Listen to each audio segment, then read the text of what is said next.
computer language. The second chapter is computer language. Okay, what is language? Language is the mode of communication, right? If I'm talking to you, I need one language. So I am communicating to you in English language. So that is the language. Now here, computer language. You need to talk to the computer. You need your instruction. You need computer to understand your instructions. So you need to know computer languages. So today we'll talk about computer languages. Computer languages are categorized into two categories: low level language and high level language. Low level language is again categorized into two: machine language and assembly language. Okay, what is machine language? Machine language has binary digits, zeros and ones. Computer understands only, machine language understands only combination of zeros and one. Children, in the first generation computers, you have heard about UNIVAC and ENIAC. These were the machine where machine language was used. Okay. Now, second generation computer where the transistor was used, IBM 140 and Leo.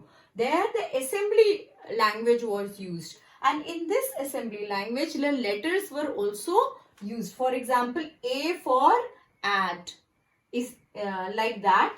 We used the assembly language was there. Now the high level language is categorized into three categories: the procedural language, non-procedural language, and the natural language. Now procedural language, in this language, how and what you have to do. You need to give instruction in this way. Procedural language, you have to accomplish what and how the language has to go about. There we used ADD for addition, right?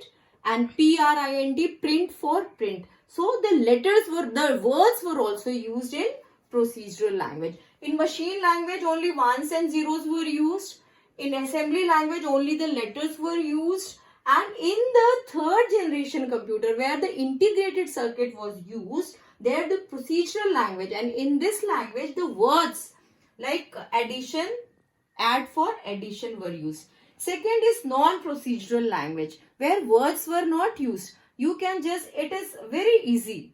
Like you just have to pick and drop. You need not to write any program. Just pick and drop, and that is fourth generation computer. And the natural language, the robot.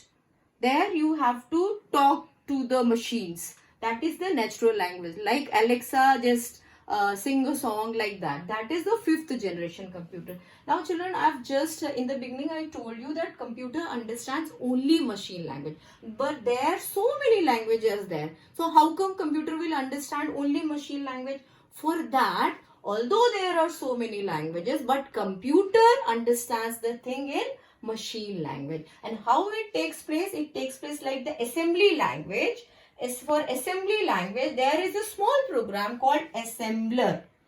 Assembly language turned to the machine language with the help of assembler. In the same way, the high level language, all these three languages, these three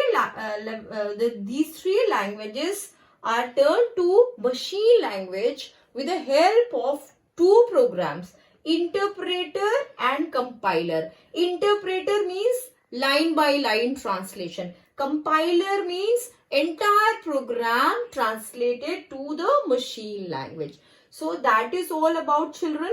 And who writes the program? The programmer writes the program. And this program writing is called, it is called as programming. So a programmer writes program. The activity is called programming.